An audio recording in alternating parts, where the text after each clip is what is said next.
Hello বন্ধুরা, আজকে কিন্তু আমি হাজির হয়েছি রায়গঞ্জ বহুমুখী উচ্চ বিদ্যালয়ের মাঠে, যেখানে আজকে কিন্তু বিকেলে অর্থাৎ শুক্রবার এই মাঠে কিন্তু 3 ঘটিকার সময় বিশাল বিশাল একটি ফুটবল টুর্নামেন্ট ম্যাচ অনুষ্ঠিত হতে যাচ্ছে। এতে কোনো সন্দেহ নেই, দীর্ঘ 4 বছর পর কিন্তু আমরা এই টুর্নামেন্টটি আয়োজন করতে যাচ্ছি। তবে যারা ফুটবলকে ভালোবাসেন, বিনোদনকে ভালোবাসেন, তাদেরকে কিন্তু আজকে কিন্তু বিকেল 3 ঘটিকার সময় আসতে হবে ঐতিহ্যবাহী ফুটবল মাঠে, যেখানে 4টি দলকে নিয়ে আমরা কিন্তু এই টুর্নামেন্টে আয়োজন করেছি। দীর্ঘ 1 মাস ব্যাপী কিন্তু এই টুর্নামেন্টটি চলবে। যেহেতু আমরা ফুটবলকে ভালোবাসি, বিনোদনকে ভালোবাসি, তাই আমরা কিন্তু বিনোদনের টানে, ফুটবলের টানে কিন্তু আমাদের সকল কাজ বাদ দিয়ে আমাদেরকে পরন্ত বিকেলবেলায় কিন্তু চলে আসতে হবে ঐতিহ্যবাহী রায়গঞ্জ বহুমুখী উচ্চ বিদ্যালয়ের মাঠে। তবে আমাদেরকে বেশি বেশি কিন্তু ফুটবল আয়োজন করতে হবে, কারণ যুব সমাজকে যদি আমরা ধরে রাখতে চাই, তাহলে অবশ্যই বিনোদনের মাধ্যমে কিন্তু তাদেরকে ধরে রাখতে হবে। কারণ তারা যদি নষ্ট হয়ে যায়, ধ্বংস হয়ে যায়, তাহলে কিন্তু এই দেশ ও জাতি ধ্বংস হয়ে যাবে। অতএব যুব সমাজকে রক্ষা করতে হলে ফুটবলের বিকল্প নেই। অতএব আসুন আমরা সেই যুব সমাজকে মাদক নেশা থেকে ফিরিয়ে আনি, এবং ফিরিয়ে আনতে হলে অবশ্যই বিনোদনের প্রয়োজন রয়েছে, আর সেই বিনোদন হচ্ছে ফুটবল। সেই ফুটবল কিন্তু রায়গঞ্জে আমরা কিন্তু আয়োজন করতে যাচ্ছি দীর্ঘ 1 মাস ব্যাপী।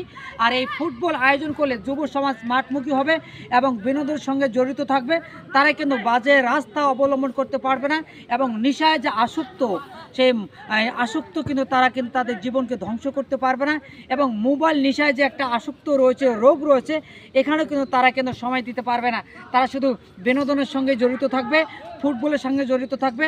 অতএব আসুন আমরা যারা যুব সচেতন ব্যক্তি রয়েছি, তাদেরকে দৃষ্টি আকর্ষণ করছি বেশি বেশি বিনোদন আয়োজন করবার জন্য, ফুটবল আয়োজন করবার জন্য, বেশি বেশি ফুটবল মাঠে গড়, এবং যুব সমাজ, ইয়াং যুবক, এরা মাঠে এসে একটু বিনোদনের যে চাহিদা সেটা তারা পাক, এবং তাদেরকে মাঠমুখী করি, তাদেরকে বিনোদনমুখী করি, এবং তাদের উজ্জ্বল ভবিষ্যৎ উজ্জ্বলের দিকে চলে যাক, সেই প্রত্যাশায়, সেই অপেক্ষায় বেশি বেশি বিনোদন আয়োজন করবার জন্য, বেশি বেশি ফুটবল আয়োজন করবার জন্য আমি সকল রাজনীতি ব্যক্তিদেরকে দৃষ্টি আকর্ষণ করছি। আসুন আমরা সবাই হাতে হাত মিলিয়ে, কাঁধে কাঁধ মিলিয়ে বড় বড় টুর্নামেন্ট আয়োজন করি, বিভিন্ন মাঠে টুর্নামেন্ট আয়োজন করি, সেই প্রত্যাশায়, সেই অপেক্ষায়। তবে যারা ফুটবলকে ভালোবাসেন, বিনোদনকে ভালোবাসেন, সকলকে মাঠমুখী হওয়ার জন্য এবং যুব সমাজের পাশে দাঁড়ানোর জন্য এবং এই খেলাকে দেখার জন্য সকলকে আমন্ত্রণ জানাচ্ছি। উপস্থাপক আমি মোহাম্মদ গোলাম হোসাইন। আপনাদের সকলের শরীরের সুস্থতা কামনা করে আজকের মতো বিদায় নিচ্ছি। সকলে ভালো থাকবেন, সুস্থ থাকবেন, এবং প্রতিদিন বিকেলবেলায় মাঠে ফুটবল খেলে আসবেন, সে প্রত্যাশায়। আল্লাহ হাফেজ।